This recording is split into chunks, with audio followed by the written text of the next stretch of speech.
Deporte.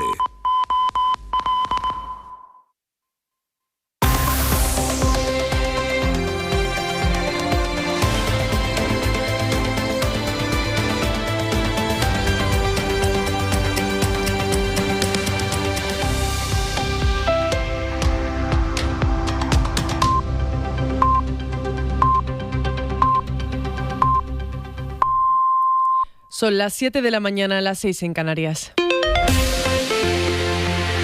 Matinal Cadena Ser. Pilar Díaz de Aguilar. ¿Qué tal? Buenos días. La cifra de muertos por el terremoto que ha sacudido Myanmar asciende ya al menos 1.002 personas según la Junta Militar birmana, además de 2.300 heridos.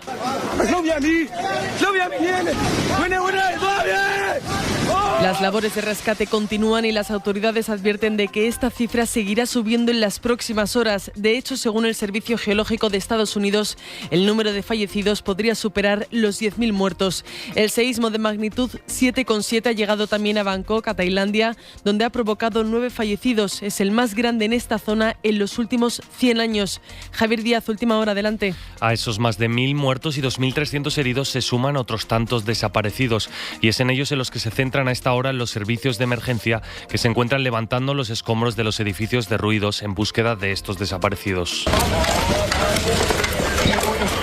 Las autoridades de la zona han pedido ayuda a la comunidad internacional, una ayuda que ya va llegando. Europa ha aprobado el envío de 2,5 millones de euros, Corea del Sur enviará otros 2 millones y desde India se han enviado ya 15 toneladas de ayuda humanitaria. Y países como China o Rusia están preparando equipos de emergencia que se desplazarán a las zonas afectadas. Cualquier novedad la actualizaremos a lo largo del informativo, también a lo largo del día en la antena de la SER y en cadenaser.com.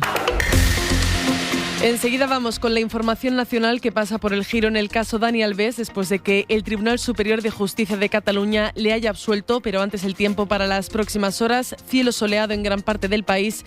Hay 4 comunidades en aviso por viento, lluvia o nieve. Carlos Sevilla, buenos días. Buenos días, Pilar. Este sábado mucha atención a las fuertes rachas de viento en Aragón, Baleares, Cataluña y Comunitat Valenciana y sobre todo, y más en concreto, en el Pirineo, Ampurdán, Bajo Ebro y Menorca. Allí podrían superar los 100 kilómetros por hora. Se esperan también tormentas en las Islas Canarias más occidentales y nubes y lluvias débiles que irán desapareciendo a lo largo del día en la zona cantábrica. Por lo demás, hoy tendremos tiempo estable y soleado en el resto de la península y Baleares y temperaturas máximas al alza en Andalucía, Canarias, Ceuta y Melilla. A esta hora los termómetros oscilan entre los 12-14 grados en la costa mediterránea y las máximas de 5 grados que se registran en la mayoría de puntos del interior peninsular. Es sábado, es 29 de marzo y así empieza este matinal SER con David Nito y Emilio Escribano en la técnica y Javier Díaz en la producción. Comenzamos. Matinal Cadena Ser. La defensa de la víctima en el caso de Dani Alves recurrirá ante el Tribunal Supremo la absolución del exfutbolista del delito de agresión sexual por el que fue condenado a 4 años y medio de cárcel. Evidentemente la clienta está muy decepcionada, triste y de alguna manera ha sentido como si volviera al cuarto de baño donde se produjeron los hechos. Es la abogada de la joven. Esther García cree que la sentencia del Tribunal Superior de Justicia de Cataluña supone un retroceso en la lucha contra la violencia de género, un retroceso que puede echar atrás a las mujeres que la sufren a la hora de denunciar. La ministra de Igualdad precisamente ha lanzado un mensaje en esta línea en los micrófonos de Hora 25. Vale la pena por ellas y vale la pena por todas nosotras, porque el machismo es estructural, lamentablemente está implicado en todos los ámbitos de la sociedad y es muy difícil a veces desmontar esa inercia machista, pero tenemos que ser conscientes de que nos jugamos el presente y el futuro. Ana Redondo ha asegurado que respeta la decisión de los magistrados, pero que no comparte el criterio que ha seguido el Tribunal Superior de Justicia de Cataluña. Según los magistrados, 3 mujeres y un hombre, no hay suficientes pruebas para condenar al exjugador. El argumento principal es que el relato de la denunciante, una joven de 23 años, sobre lo que pasó la madrugada del 31 de diciembre de 2022 en una discoteca de Barcelona, es poco fiable e inconsistente.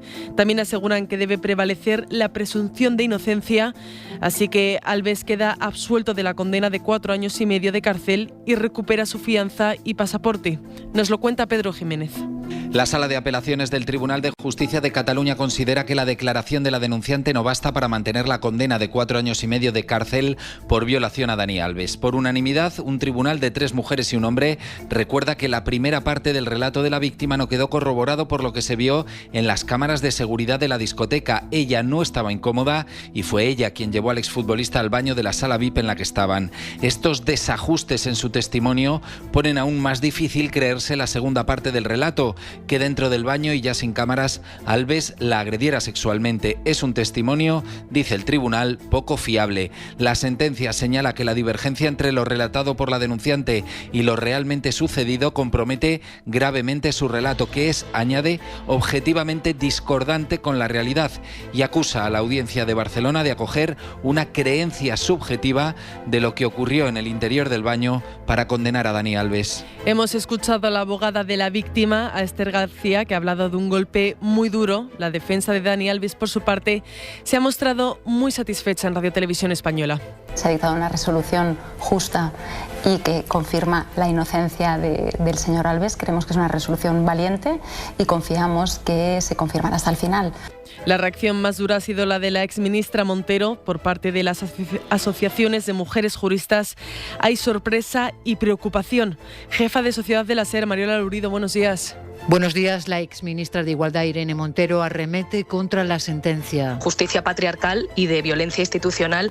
La sentencia no está buscando esclarecer si hubo o no consentimiento, reproduce ese relato, ¿no?, cargado de estereotipo, de cultura de la violación, de la mujer mentirosa. La jurista de la asociación Temis confía en que el Supremo revoque la absolución. Esperemos que el Tribunal Supremo, la Sala de lo Penal, que ha dado muestras en recientes resoluciones en los últimos 5 años de perspectiva de género, enmiende esa interpretación. Y la catedrática de Derecho Penal, María Cale, se pone de manifiesto los problemas probatorios que existen en los delitos contra la libertad sexual. Concha Roig, de Jueces y Juezas para la Democracia, defiende, sin embargo, la sentencia absolutoria. Que no puede haber condenas si existe cualquier tipo de duda. No es que la testigo mienta, sino que no ha sido suficientemente fiable el testimonio de ella que hagan destruir la presunción de inocencia. Preocupa el impacto social porque puede desincentivar las denuncias por violencia sexual. De la crónica política, salvadas las diferencias en el seno del Gobierno, finalmente este año los trabajadores que cobren el salario mínimo no tendrán que pagar el IRPF. Ha sido una negociación tensa entre la vicepresidenta de Hacienda, María Jesús Montero, y la de Trabajo, Yolanda Díaz.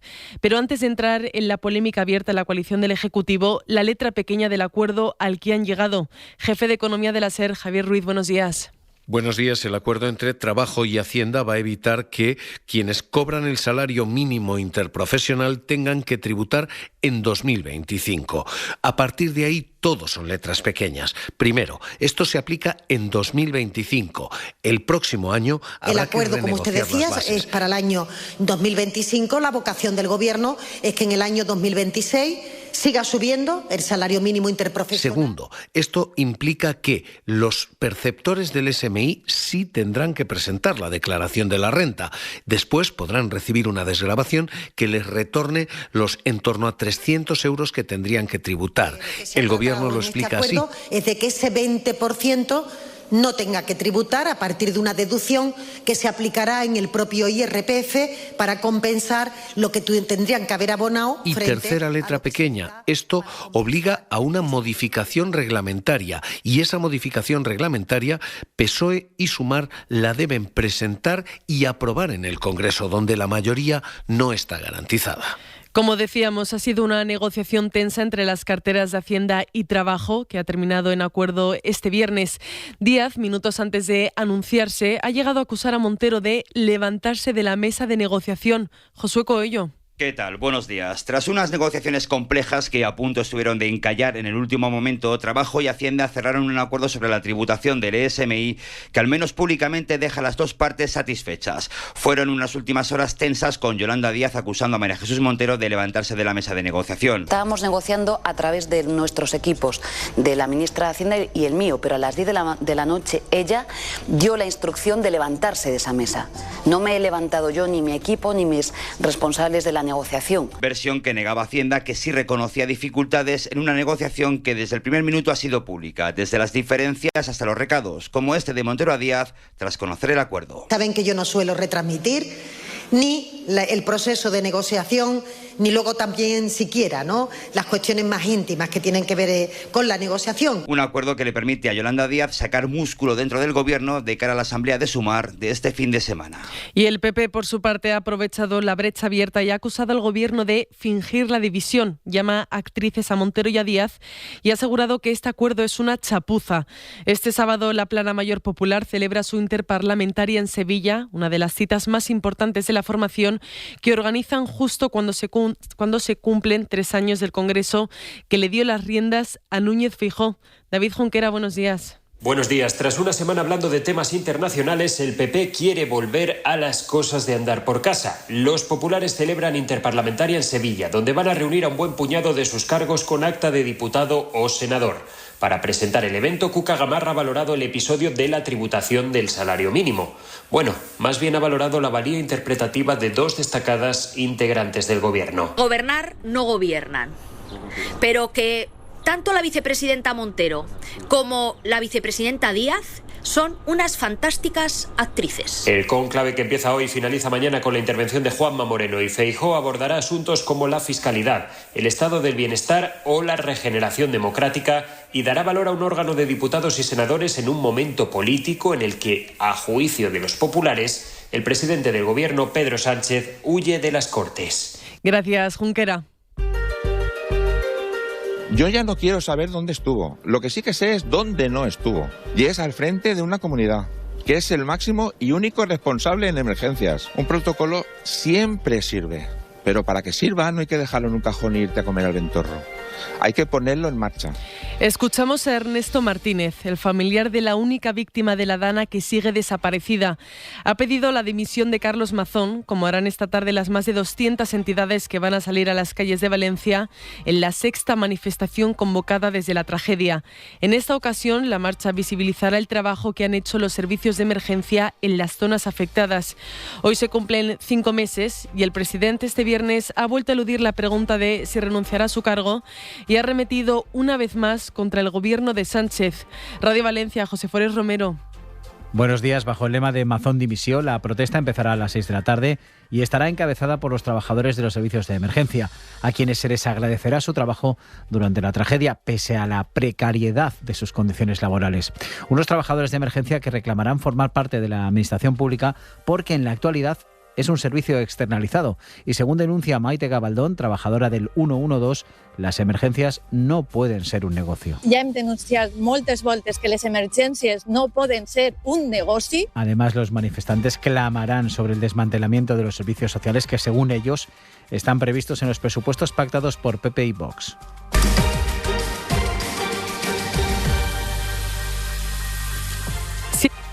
Seis y 13 en Canarias. Es el momento de encontrar el mejor socio para tu negocio, porque llegan los Fiat Pro Days con hasta 10.000 euros de descuento en toda la gama Fiat Profesional. Solo hasta fin de mes. Ven y descubre la nueva generación Pro en diésel, gasolina y eléctrico completamente renovada, con más tecnología y seguridad. Consulta condiciones en fiatprofessional.es. Inspired by the future. ¿Y si te digo que puedes comprar ahora mismo un vehículo de ocasión y no empezar a pagarlo hasta el verano? ¿Qué cómo?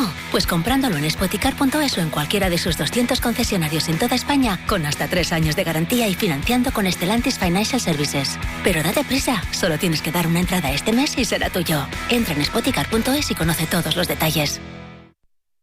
El aprovechamiento del agua, garantizar una alimentación de calidad para los animales y continuar desarrollando la investigación y la innovación son algunas de las líneas de futuro que aborda y potencia la comarca de La Hoya de Huesca. Cadena SER presenta I+D Agro. El jueves 3 de abril desde las 9:30 de la mañana chequearemos el futuro de este territorio con expertos de su universidad y profesionales del sector agropecuario. Síguelo en directo en agroenlaser.com. I+D Agro, presente y futuro del sector primario.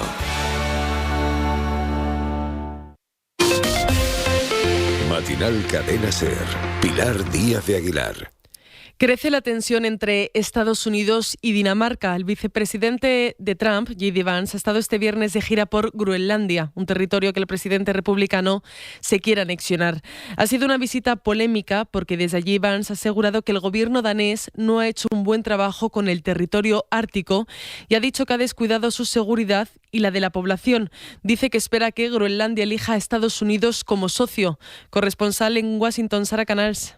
Sí, los Vance hicieron un tour por esta base espacial estadounidense, lejos de la capital, para evitar posibles protestas, donde comieron con los militares, asistieron a sesiones informativas sobre seguridad nacional en el Ártico y donde el vicepresidente al final pronunció este discurso tan crítico y tan duro contra Dinamarca. Les acusó concretamente de no haber hecho lo suficiente en estos últimos 20 años para proteger a la isla de la influencia de China y de Rusia.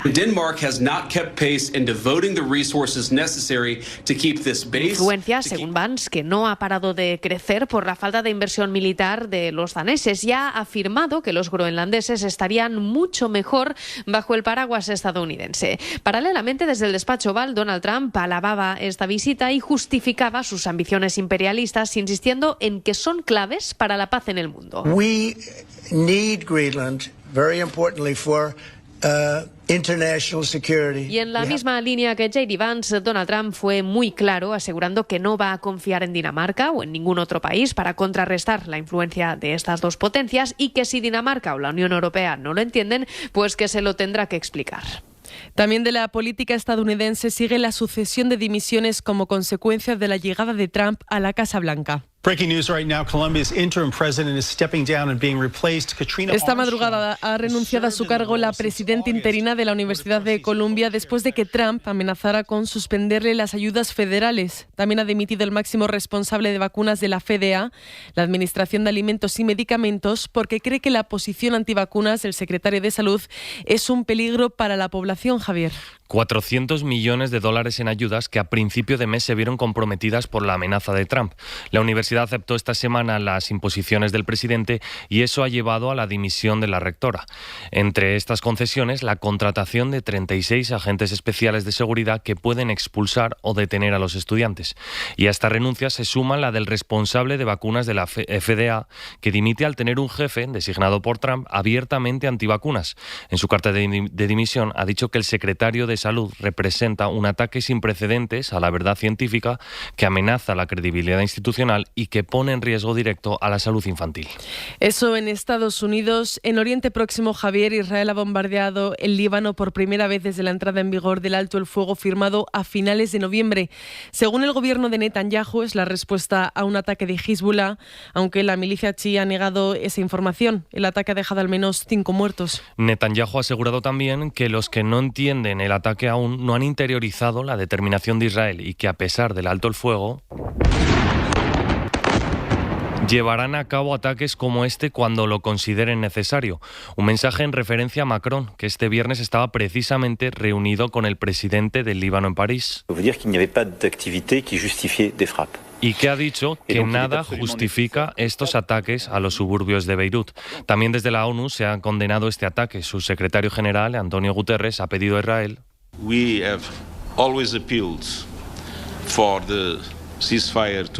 que se retire de las zonas que ocupa en el sur del país.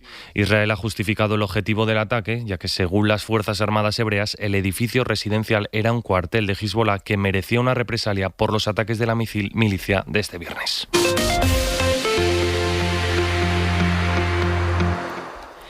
Y de vuelta a nuestro país, en el País Vasco, Radio Bilbao ha hablado con Carlos, el falso cura acusado de celebrar funerales en Vizcaya, haciéndose pasar por franciscano. Desde 2020 ha ofrecido despedidas a difuntos en hasta 4 tanatorios. Gonzalo Loza. Carlos no se considera un cura, sí un franciscano, a pesar de que esta congregación en Euskadi no le reconozca. Dice que forma parte de la Tercera Orden de los Seglares y pertenece a la provincia de Tierra Santa. Nacido en Barcelona, llegó a Bilbao en 1970, donde ejerció como ingeniero eléctrico. Primeras declaraciones a Radio Bilbao tras conocer la noticia publicada por la SER. Como cristiano puedo ir a hacer las despedidas que me dé la gana, y además como franciscano más todavía, porque es un motivo de mi vida. Yo me considero que soy un franciscano de la Tercera Orden orden, toda la gente que sale me felicita. Y no solamente me felicita, sino que boca a boca me he ido haciendo una serie de gente. Asegura que ha pasado por muchos sanatorios de Vizcaya porque los curas diocesanos no son suficientes y porque no se adecuan a las demandas de las familias de los difuntos. La Fiscalía de Cantabria ha pedido una orden de alejamiento a los 4 menores investigados por acosar a un compañero de instituto con parálisis cerebral y grabar en vídeo la agresión. Información de Edu Bermúdez, Radio Santander. La Fiscalía de Menores investiga este caso como posible delito de lesiones o maltrato y discriminación y además pide que los 4 menores investigados por acosar a un compañero del Instituto Torres Quevedo de Santander, un estudiante con parálisis cerebral motora, no puedan comunicarse con él ni acercarse al centro educativo. La familia del menor denuncia que están conociendo situaciones de acoso anteriores y el consejero de Educación, Sergio Silva, admite fallos. Y obviamente pues algo ha fallado. Yo quiero ser prudente y no quiero entrar a hacer valoraciones. Los vídeos, al menos los que yo he visto, duran aproximadamente 96 segundos. Entonces, quiero decir también que hay que ser, desde un punto de vista, como razonables. Es imposible mantener una atención permanente. A la salida de clase, centenares de personas se han concentrado para exigir la expulsión de los presuntos agresores y mostrar su apoyo a la víctima y su familia. Y de los tribunales, el entrenador del Madrid, Carlo Ancelotti, se sentará en el banquillo el miércoles que viene por un fraude a Hacienda de 1 millón de euros. Un dinero que tendría que haber tributado por derechos de imagen y que presuntamente dejó de pagar. Es una información que ha avanzado la cadena SER. Isabel Vega. Será el miércoles en la Audiencia Provincial de Madrid a las 10 de la mañana. La Fiscalía pide para Ancelotti 4 años y 9 meses de cárcel por un fraude fiscal de 1 millón de euros. Se trata de derechos de imagen que cobró en 2014 y 2015 en su primera etapa en el Real Madrid y que no declaró como debía. Hacienda ya le embargó ese dinero de su nómina cuando volvió al club blanco, pero ahora queda por celebrarse el juicio. Además de la pena de prisión, Ancelotti afronta una multa de algo más de 3 millones de euros. Pues vamos ya con la información estrictamente deportiva. En Matinal, los deportes.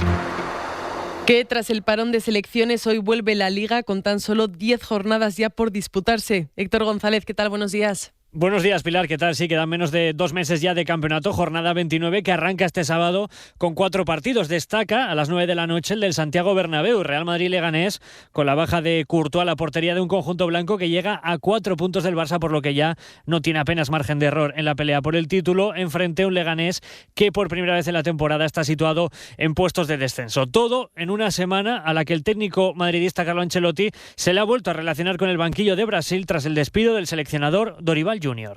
El contrato habla claro, no tengo nada que añadir a esto, tengo mucho cariño al equipo nacional de Brasil, a sus jugadores, a la afición, pero tengo contrato con el Real Madrid. Antes, a las 4:15, el Atlético de Madrid, a 7 puntos del liderato, visita al Español, viaja a la expedición colchonera a Barcelona casi al completo, solo se quedan en Madrid Coque y Correa, mientras Simeone no pierde todavía la esperanza de poder pelear por la Liga. Los últimos 5 partidos son los que terminan decidiendo las temporadas y bueno, aquel equipo que llegue con opciones a esas 5 fechas finales son los que al final terminarán compitiendo por el objetivo mayor. Enfrente, un Español que llega solo 1 punto por encima del descenso. Además, a las 2 se juega el Real Sociedad Valladolid y a las 6:30 el Alavés Rayo Vallecano. Mañana, turno para el líder, el Barça, que recibirá al Girona en Montjuïc en medio de la polémica por la impugnación de Osasuna del partido del jueves. El conjunto navarro denuncia alineación indebida de Íñigo Martínez por haber incumplido el reglamento FIFA después de que el defensa azulgrana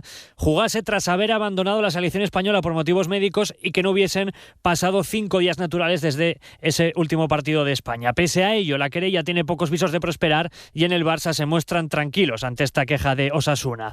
Fuera del fútbol, el Real Madrid consiguió una victoria fundamental en sus aspiraciones de poder avanzar de ronda en la Euroliga de baloncesto, 72-78 en la siempre difícil cancha de Estrella Roja en Belgrado, por lo que los blancos se colocan ahora en la 8ª plaza y al igual que el Barça, jugarían el play-in, es decir, la eliminatoria previa a los cuartos de final. Además, en motociclismo, Gran Premio de las Américas en Austin, Texas, al que Marc Márquez llega como líder del Mundial. Ayer, eso sí, el de Cervera dio el susto a los entrenamientos libres con una caída. Un toque de atención guapo, un toque de atención de esos que cuidado, puede pasar, ese extra de confianza, he salido y no he entendido que había tanta agua en pista, no la veía. Pero ha sido un toque de atención de que concéntrate, no me ha afectado para nada la resta del día, pero es un toque de atención de estos de que vamos encima de una moto y una caída, una lesión puede llegar en cualquier momento. A las 9 de la noche la carrera al sprint, veremos si Márquez consigue su quinto triunfo de 5 posibles en este inicio de Mundial. Gracias, Héctor.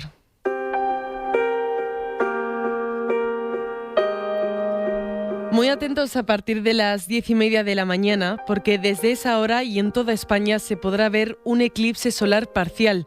El mejor momento para verlo será entre las 11:30 y las 12, y desde Galicia. Será el primero visible en nuestro país en 20 años, nos lo cuenta Almudena Lopesino.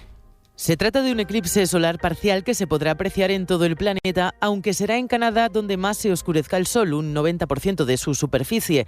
En España, Galicia es el territorio en el que el eclipse se notará más.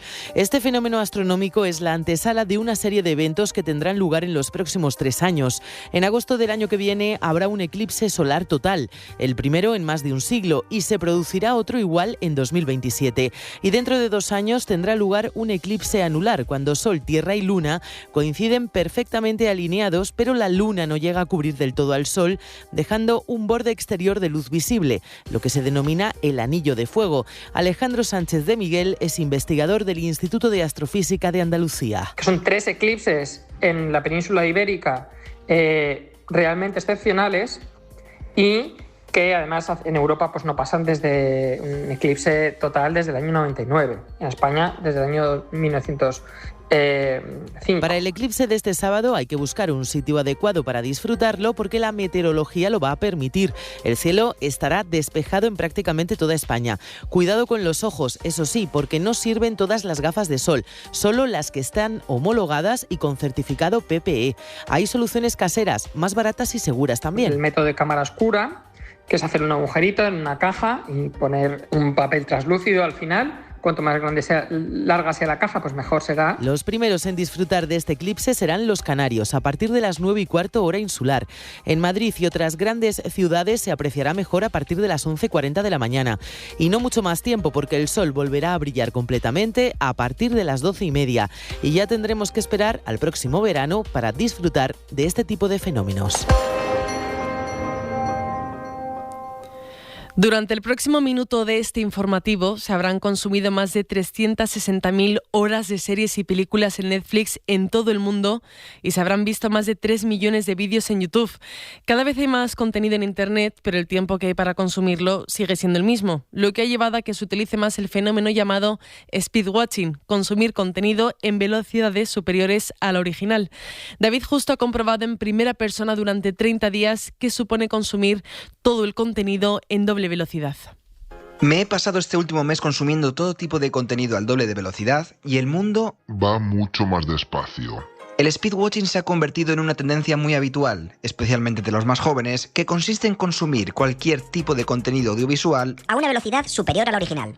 Y lo cierto es que tiene sus ventajas y también sus desventajas. En el lado positivo destaco el hecho de que puedo consumir mucho más contenido y también que me obligo a estar más atento al mismo para no perder el hilo.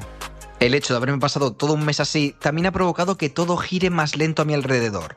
También que pierda un poco la paciencia en según qué conversaciones o que incluso acabe desconectando de la misma simplemente por aburrimiento. ¿Por qué seguimos esta tendencia? Según nos explica la psicopedagoga Silvi Pérez, porque no queremos perdernos absolutamente nada. Lo importante no es tanto el proceso, sino la consecución del fin. No disfrutas tanto de entrar en el Louvre y pasearlo, sino de colgar la foto conforme que has estado con la Gioconda. Una epidemia de la aceleración que, tal y como nos cuenta la psicóloga Luciana Moretti, ya está repercutiendo a nuestro cerebro. Lo que vemos en el cerebro es que están cansados, están con el cerebro acelerado y cansado. Y tienen dificultades de concentración, tienen dificultades para esperar, para manejar ese punto de tolerancia también, ¿no? Con ritmos más lentos, se aburren con cosas que son más pausadas. Y a partir de los 10 añitos tenemos niños así en consulta, los adolescentes bastante también. El speedwatching no es ni bueno ni malo, todo dependerá del uso que hagas del mismo. Habrá veces en las que sea necesario y otras en las que deberías dedicarle más tiempo a lo que te rodea. Lo realmente importante es que seas tú quien controle tu propio tiempo y que no sea la sociedad quien lo acabe haciendo por ti. Tienen el reportaje completo en Crónica 24/7 disponible en todas las plataformas de audio. Como un perro en la autopista, como una tortuga con prisa, como una monja en un burdel. Solo. Y hoy nos vamos con La Fuga, que esta noche estarán en la Sala La Riviera en Madrid. Las siguientes paradas del mítico grupo son Burgos y Guadalajara. Hoy me he vuelto a ver absurdo. Pues así nos vamos, se quedan con el cine en la SER, con Pepa Blanes. La información vuelve en media hora en A Vivir con Javier del Pino y en todo momento en cadenaser.com y en nuestras redes sociales. Que tengan un feliz sábado. Como un cuerpo que se viste cuando me desnudo yo. Matinal Cadena SER. Pilar Díaz.